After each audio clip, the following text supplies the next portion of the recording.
Leonora Vane became the Duchess of Ashenmere on a Thursday morning in October, in the village church nearest her father's house in Yorkshire, in a ceremony that lasted 40 minutes and produced no tears from either party, which was considered by both families to be a mark of admirable self-possession rather than anything to worry about. She was 24. He was 36. She had known him for 6 weeks before the engagement was announced and 8 weeks before the wedding, which was 2 months longer than her mother had known her father before their own wedding, and approximately 2 months shorter than Leonora would have preferred. He was, in those 8 weeks, everything that the correspondence leading up to the engagement had suggested: correct, composed, intelligent in a measured way, not unkind. He was also, in some manner she could not precisely identify in the time available elsewhere, present in body and formally engaged in their conversations, and yet in some fundamental quality of attention, directed towards something that was not the woman he was about to marry. She had told herself this was grief, because she knew he had been widowed 2 years before, and because grief in a private and controlled man was exactly the kind of thing that would produce precisely this quality of partial absence. She had told herself this would ease with time, because that was what grief did with time, in her experience, which was admittedly limited but not entirely theoretical. She had lost her mother at 19 and her younger brother at 21, and she knew what the partial absence of a grieving person felt like from the inside. She had told herself these things on the journey to Ashenmere Hall, in the carriage, while her new husband sat across from her, and read a letter from his land agent, and occasionally made a remark about the countryside through the window that was pleasant and accurate, and entirely without the quality of a man talking to someone he particularly wanted to talk to. She arrived at Ashenmere Hall on a Thursday evening in October, in the dark, in the rain. She formed her first impression of the house by lamplight, which was not the most useful medium for assessing a house one had just married into, but which was what was available. The impression was large, stone, Georgian, well-maintained in its main sections, and less so in certain peripheral areas that she could not yet clearly see. The housekeeper, Mrs. Alderton, met them at the door with the composed professional warmth of a woman who had done this before, and who understood that the correct approach to a new duchess arriving in the rain in the dark was efficiency and warmth in equal measure, without any particular emphasis on either. The Duke showed Leonora to the rooms that had been prepared for her. He said good night at the door of the sitting room that connected to her bedroom, with the formality of a man who had arranged everything correctly and was now withdrawing to allow her to settle. He said he hoped she would find everything she needed. She said she was sure she would. The door closed. She was alone in the rooms that were now technically hers, in the house that was now technically hers, married to the man who was now technically her husband, and who was currently on the other side of a connecting door that he had left firmly closed. She unpacked her own trunk, because the lady's maid who had been arranged for her had not yet arrived from London and would not be there until the following day. She washed her face at the basin. She looked out the window into the rain-dark grounds without seeing very much of them. She went to bed and slept with the pragmatic efficiency of a woman who had decided to be sensible about her situation, and who understood that being sensible about one's situation required adequate rest. In the morning she began to learn the house. She had been raised in a house with a reduced staff and a complicated set of financial pressures, and her father's situation, a baronet of old name and modest income, with 3 daughters and a fondness for improving the drainage of fields that did not strictly need improving, had made a practical competence in household management one of the more useful things his eldest daughter had developed. She could read an account book. She could assess a kitchen. She could identify, within an hour of arrival in any household, the 3 things that were being done expensively and the 1 thing that was being neglected. In Ashenmere Hall, the thing being neglected was the West Wing. She discovered this not by going to the West Wing. She had been told very clearly on her first morning by Mrs. Alderton that the West Wing was closed. The previous Duchess had occupied those rooms, and since her death 2 years ago, the Duke had preferred to keep the wing shut and not used. Mrs. Alderton said this with the careful neutral tone of a housekeeper who was conveying a piece of information as information rather than as explanation. And Leonora, who was good at reading careful neutral tones, understood that the conversation about the West Wing was at its end. She said she understood completely and asked about the kitchen garden. She learned the house in the way she always learned houses, systematically, from front to back, from the ground floor to the upper floors, from the rooms that were most used to the rooms that were least. She walked every room she was permitted to walk. She read the household accounts for the past 3 years, which Mrs. Alderton provided with a slight expression of relief that suggested they had been waiting to be read by someone who would do something about them. She introduced herself to each member of the household staff by name. She inspected the linen cupboards and the silver pantry and the kitchen garden and the home farm. The Duke, during this first fortnight, was at Ashenmere and was seen at dinner. He asked her how she was finding the house. She said she was finding it well. He said she must let him know if there was anything she required. She said she would. The dinners were not long. They were not unpleasant. They were the dinners of 2 people who had not yet found the angle from which they could speak to each other without the slight self-consciousness of those who are aware that the conversation is being conducted, on some level, correctly rather than naturally. She did not mind this. Or rather, she had decided not to mind it, and the decision had been made with enough conviction that the not minding was, most of the time, real. She went into the West Wing on a Tuesday in November, 3 weeks after her arrival, because the housekeeper had mentioned, in the context of a conversation about the winter maintenance schedule, that the roof over the west corridor had been leaking since September and had not yet been addressed. And Leonora had said, with the reflexive practicality of a woman who had spent 3 years managing a Yorkshire estate with a compromised roof over the east stables, that she would like to see how bad it was. Mrs. Alderton had hesitated. The hesitation was brief but real. Leonora had looked at her with the patient expression of a woman who understood what the hesitation meant and who was not, nevertheless, going to be deterred by it. Mrs. Alderton had given her the key. The west corridor was damaged. Not catastrophically, the roof had been leaking for 2 months rather than 2 years, and the damage was confined to a section of perhaps 30 feet of corridor, where the water had come through the ceiling plaster and stained the walls and buckled the wooden floor below. The 3 rooms off this section of corridor had varying degrees of water intrusion, mostly minor, but the 3rd room from the end, which had a window that had partially failed in its frame and admitted rain as well as the ceiling leak, was more seriously affected. Leonora walked the corridor, made her notes, assessed the structural situation with the practical eye of someone who had dealt with 3 roof failures of varying severity, and determined that the repair was not as expensive as the current state of the floor suggested it was going to be.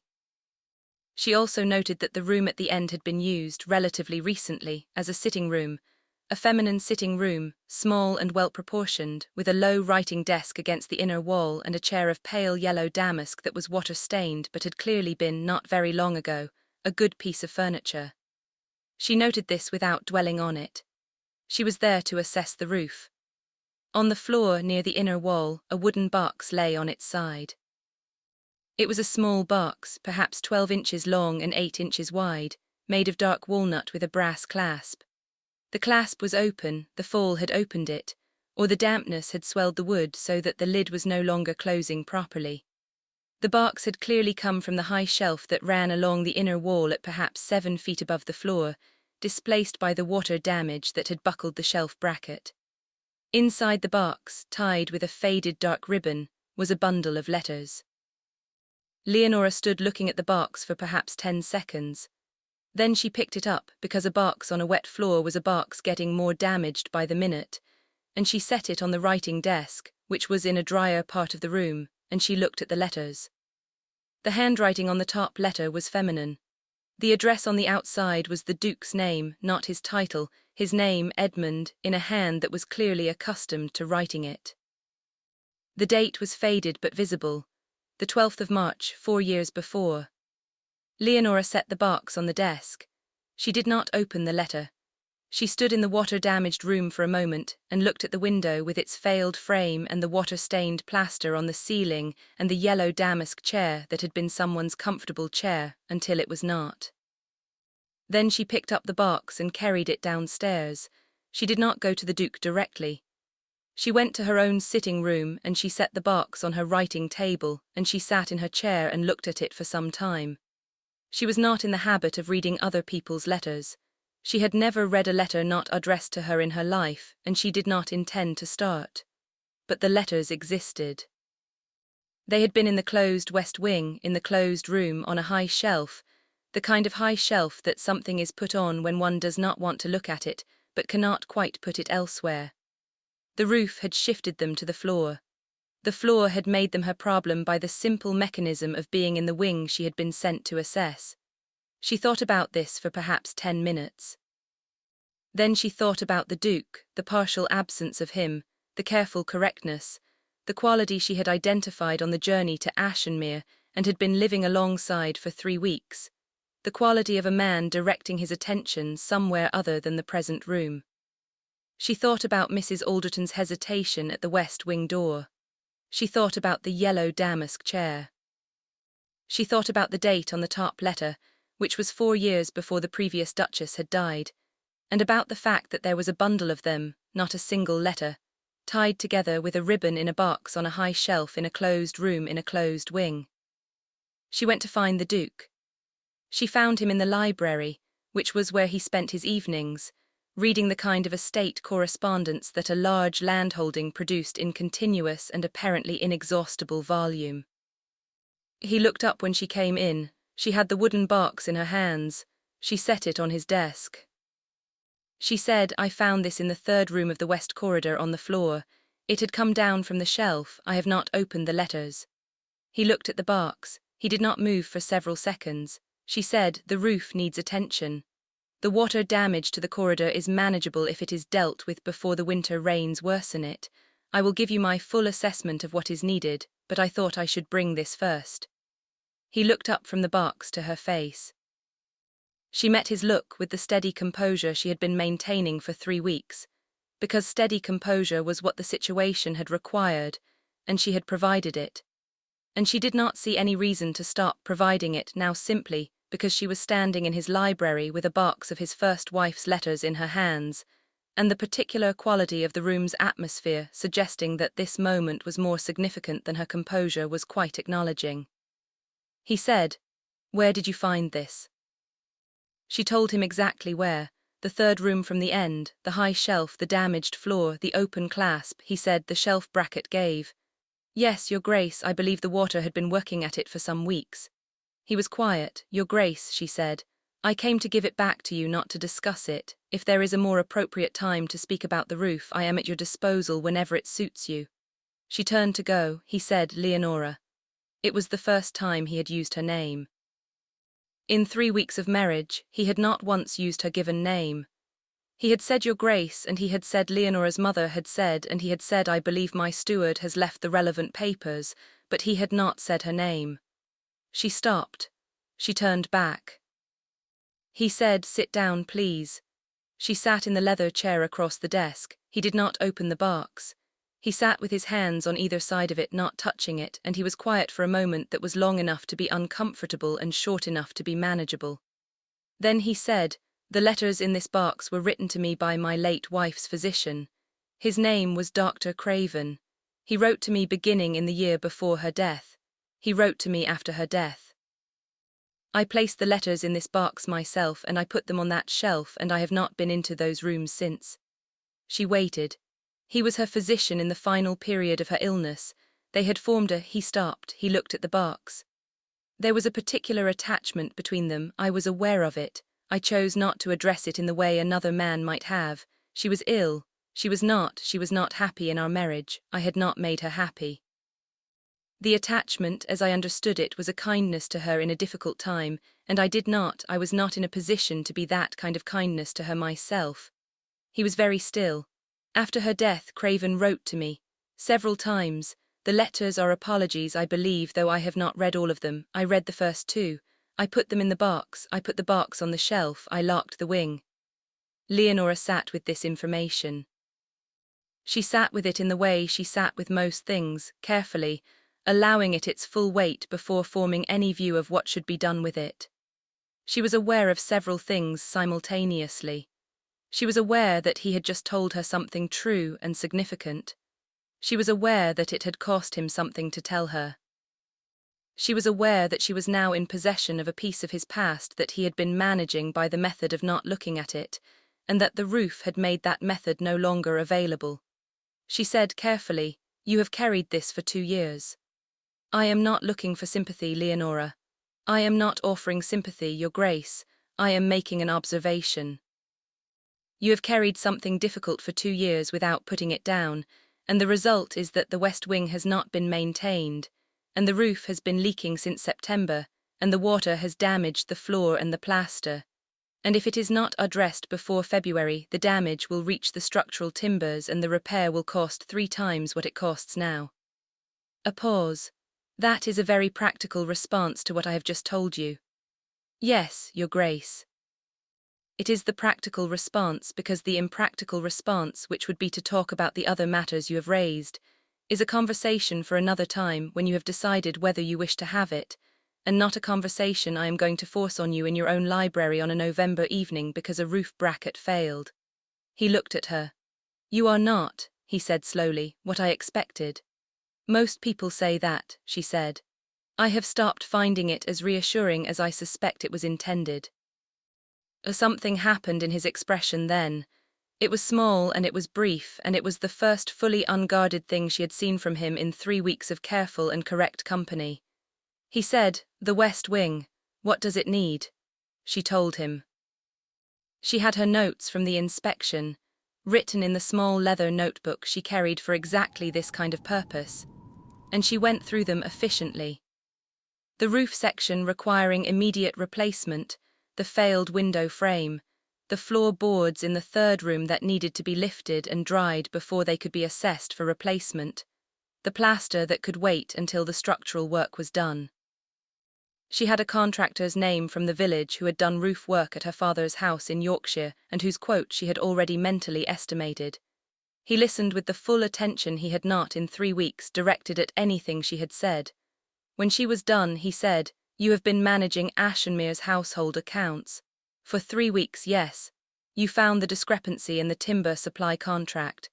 It was not a significant discrepancy. 3% over 3 years. It would have become significant in another 5. Mrs. Alderton showed me your notation. I hoped she would, Your Grace. It was not my place to raise it with the steward directly." "No," he said, "it was not." A pause. "But the next time you find something of that kind, you may raise it with me directly. You do not need to route it through the housekeeper." She nodded. She rose from the chair. He said, "Leonora." "Your Grace." "I am aware that I have not, that since your arrival I have not been." He stopped. She waited. She had found in the 3 weeks of their marriage that when he stopped in the middle of a sentence, it was generally because he was looking for the honest version of what he had started to say with the diplomatic version. "I have not been present," he said at last, "in the way that I should have been.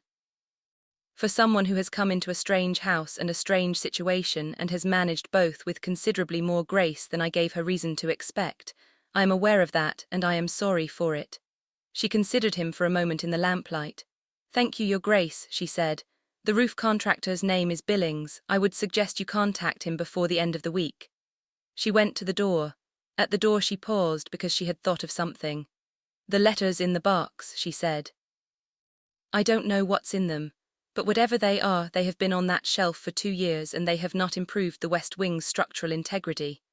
They are also not going to improve it by staying in the box on your desk. Sometime between now and the spring, when the wing is repaired and the rooms are accessible again, it might be worth considering whether they are better read or better burned. Either resolution is a resolution. The current arrangement is not." She went to bed. The following morning, the Duke was at the breakfast table before her, which had not happened in 3 weeks. He stood when she came in, which also had not happened in 3 weeks, and which was a small formality but a noticed one. He asked whether she had slept well. She said she had. He said he had written to Billings and expected a reply by Friday. She said good. The coffee was hot. The morning was grey and cold outside the tall breakfast room windows. He said, there is a meeting with the steward on Thursday about the timber contract. I would like you to attend. She looked at him across the table. As the Duchess of Ashenmere, he said, rather than as the person who routes her observations through the housekeeper. Yes, Your Grace, she said. I would be glad to. He nodded. He returned to his correspondence. She returned to her breakfast. Outside the windows, the grounds of Ashenmere Hall were frost-covered and grey, and the west wing's roofline was visible at the left edge of the view, its damaged section still unrepaired, the November sky pale above it. Billings came on Friday. The roof work began the following Monday. By the end of November, the west corridor was sealed against the weather. The floorboards in the third room had been lifted and assessed and half replaced, and the yellow damask chair had been moved to a dry room where Mrs. Alderton would see whether it was worth restoration. The wooden box was no longer on the Duke's desk when Leonora passed the library on Thursday morning.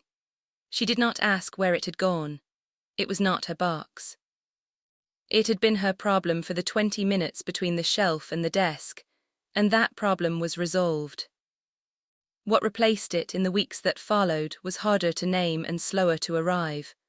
But it arrived, in the steward's meeting on Thursday where the Duke deferred to her reading of the timber contract figures twice, in the library after dinner where the conversation stopped being correct and became, tentatively and without announcement, actual. In the morning when she came down early and found him at the breakfast table and neither of them made anything of it except that the coffee was hot and the frost was on the grounds and there was a lot to do before spring.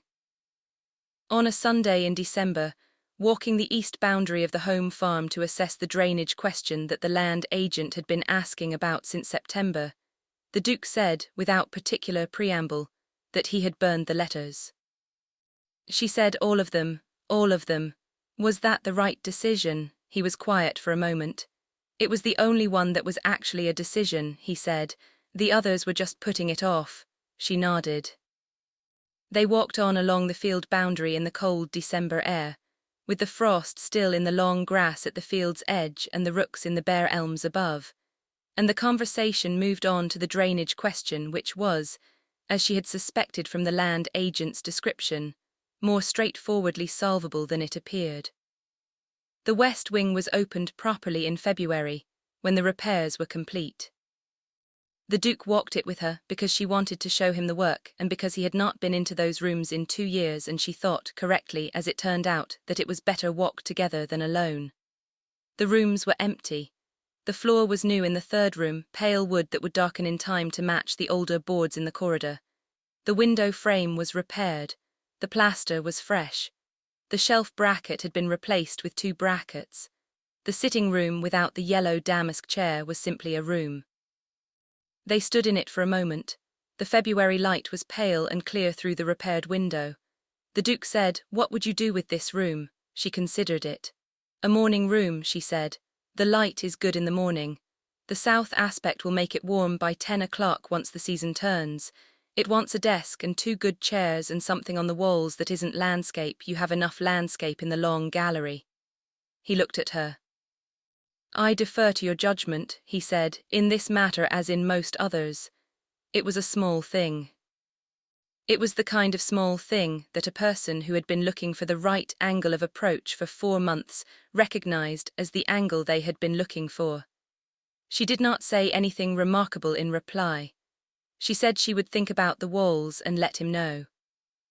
But she was aware, walking back through the west corridor toward the main house, that the partial absence that had been the defining quality of her husband for the 4 months she had known him was, this morning, less present than it had been, and that the room behind her was simply a room now, ready for whatever came next.